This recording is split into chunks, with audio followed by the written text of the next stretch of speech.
हमारी संस्कृति, हमारे संस्कार सदा रहें हमारे साथ। सब्सक्राइब करें तिलक।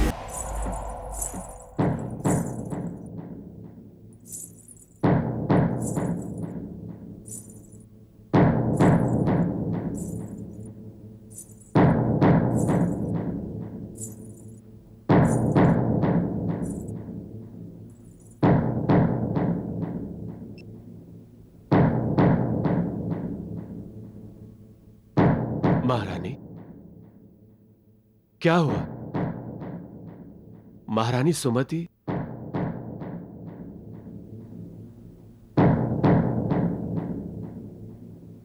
वो ठीक है। और बच्चा बड़ी माताश्री?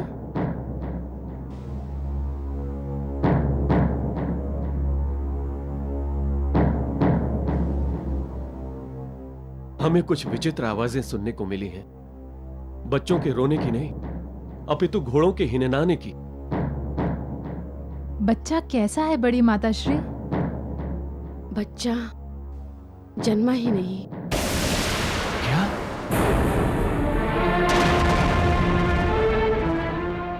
बच्चे का जन्म नहीं हुआ?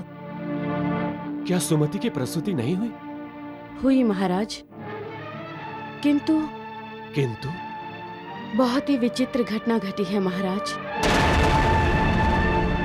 सुमति ने बच्चे को नहीं, मांस के एक गोले को जन्म दिया है। मांस का गोला?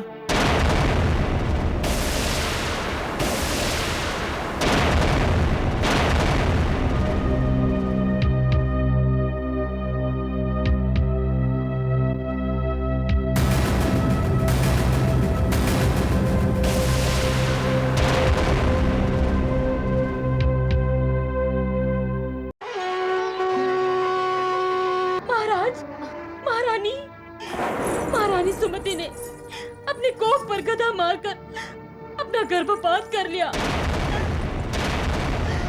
रक्तस्राव हो रहा है महाराज। महारानी, महाराज, महारानी सुमति को बचाइए, बचाइए महारानी। राजवैद्य जी को तुरंत बुलाना चाहिए महाराज।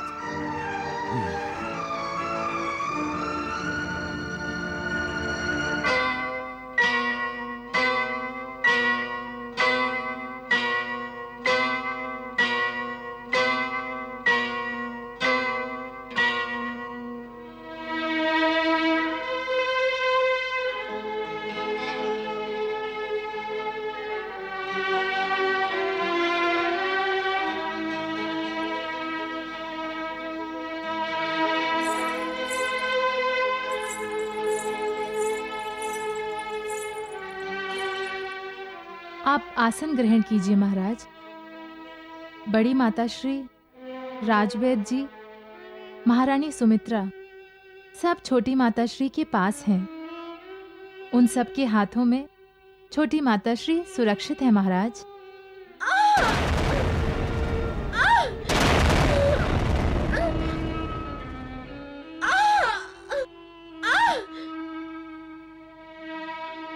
विधाता कितना निष्ठुर है।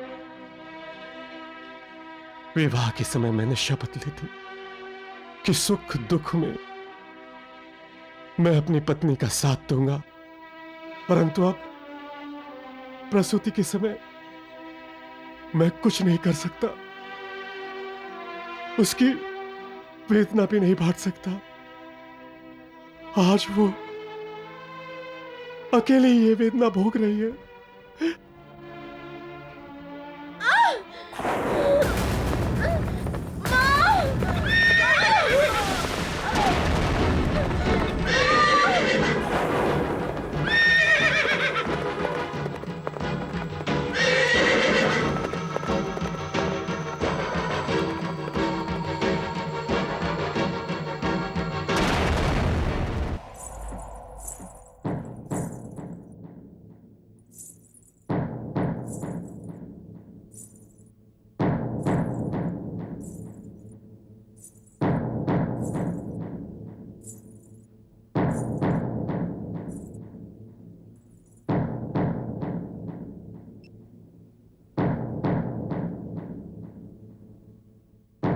महारानी, क्या हुआ? महारानी सुमति?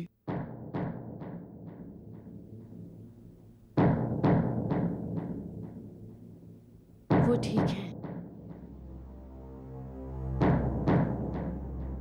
और बच्चा बड़ी माताश्री?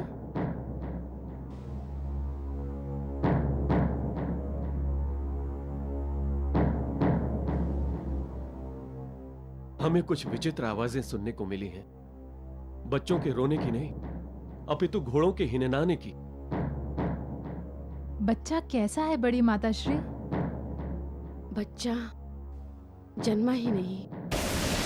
क्या?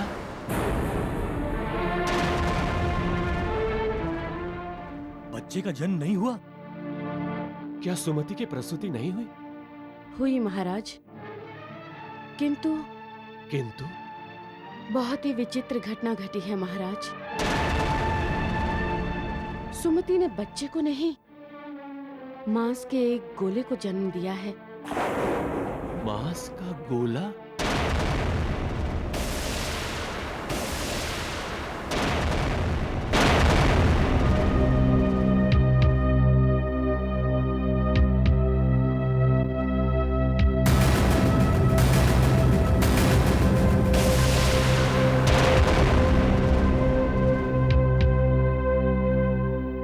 महाराज, संतान के स्थान पर ये निष्प्राण मांस का गोला, इस मांस के गोले को नष्ट कर दीजिए। नहीं राजन,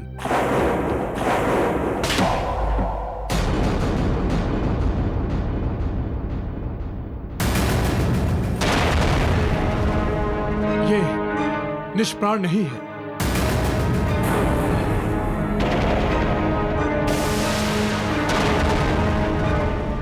इसे नष्ट करोगे तो अपनी संतति की हत्या करने के पाप का कलंक तुम्हारे माथे पर लग जाएगा राजन। संतति? ये मांस का गोला? महारानी सुमति ने एक पुण्य का काम किया है जिसका फल आपको मिलेगा। महाराज सगर, आज्ञा महर्षि। 60,000 राजपुत्रों के रहने का प्रबंध करने की आज्ञा दो।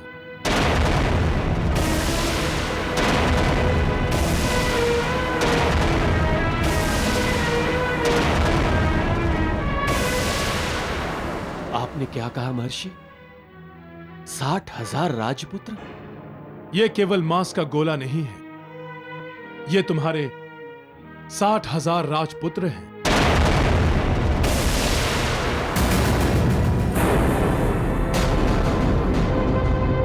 इसी कारण मैं कह रहा था, मुझे वो विशाल सभा मंडप चाहिए जिसमें 60,000 राजपुत्र समा सके, क्योंकि मैं अपने तप सामर्थ्य से उस विशाल सभा मंडप में इस मांस के गोले का विघटन करके उसका रूपांतर तुम्हारे 60,000 पुत्रों में कर सकूं।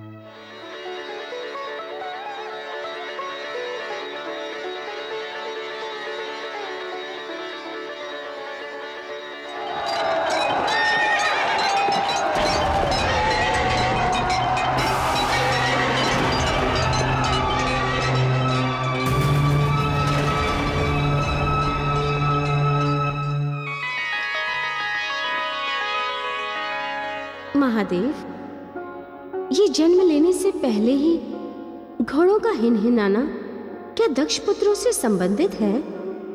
हाँ महादेवी, जन्म लेने की कल्पना मात्र से ही दक्ष पुत्र प्रसन्न हो गए हैं। परंतु घोड़े के हिनहिनाने के साथ साथ तलवारों के खटकने की आवाजें क्यों? हे महादेवी, इन आवाजों द्वारा दक्ष पुत्रों ने संकेत दिया है कि वो संपूर्ण पृथ्वी पादाक्रांत करने वाले हैं। उन्होंने पृथ्वी लोकवासियों को यह घोषणा कर दी है कि वो सभी शक्तिशाली और शौर्य हैं। जन्म लेने की कल्पना से ही इतनी प्रसन्नता क्यों? प्रसन्नता केवल जन्म लेने की कल्पना से ही नहीं, मुक्ति मिल जाने की कल्पना से भी है देवी। परंतु उन्हें यह विस्मरण हुआ है कि उन्हें पहले जन्म जन्मांतर के चक्कर में फंसना होगा। लेकिन महादेव, उन्हें इस जन्म जन्मांतर के चक्कर में फंसाने वाले कौन हैं? स्वयं प्रभु। और उन्हें इस चक्र से मुक्त करने वाले भी प्रभु ही होंगे। प्रभु की लीला अगाध है महादेवी।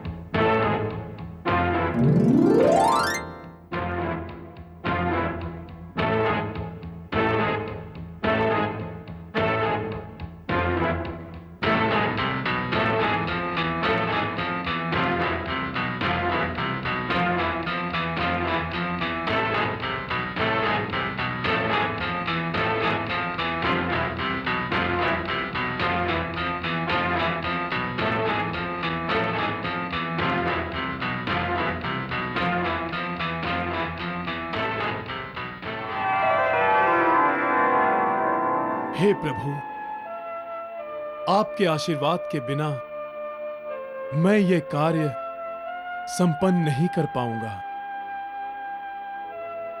सृष्टि कल्याण और सृष्टि विकास कार्य में मैं अपना योगदान देने के लिए उत्सुक हूं और गंगा मैया के पृथ्वी लोक पर अवतरण के लिए अति उत्सुक।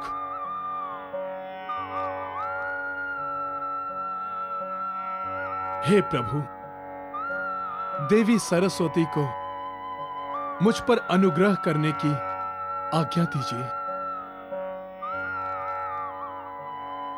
हे सृष्टि के संचालक, अपनी दिव्य शक्ति को मेरे तप सामर्थ्य में और मंत्र शक्ति में अंतर्गत कीजिए, ताकि मैं दक्ष पुत्रों को पृथ्वी लोक का नया जीवन दे सकूं। तथास्तु। तथास्तु।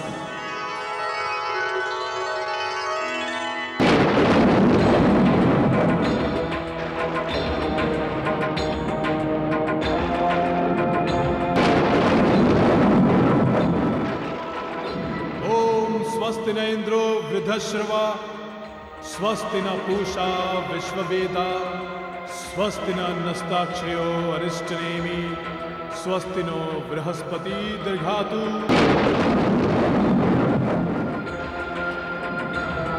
आनो भद्रा कत्वो यन्तु विश्वतः, अर्धधासो अपृतास उद्भिद,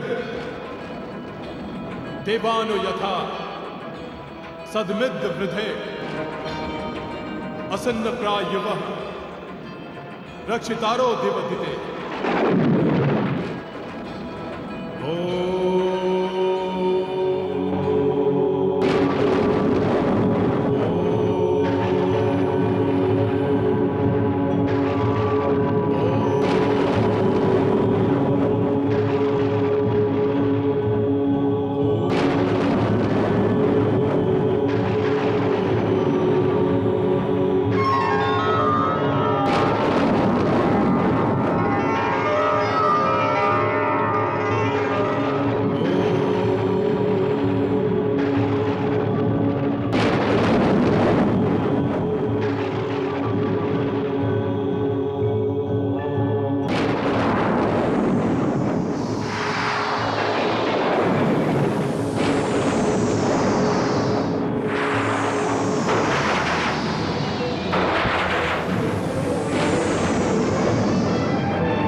महाराज, महारानी, क्या आप अपने पुत्रों को मिलेंगे नहीं?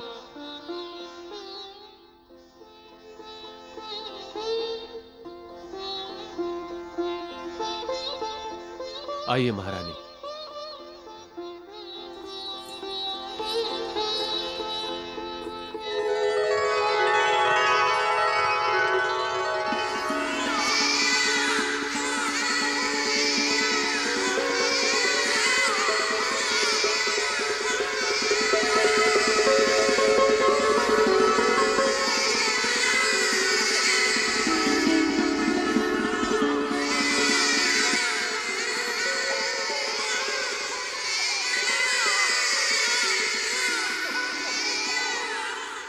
नारायण नारायण। देवऋषि, दक्ष पुत्रों के जन्म जन्मांतर के चक्र का पहला चरण आरंभ हो गया है। नारायण नारायण।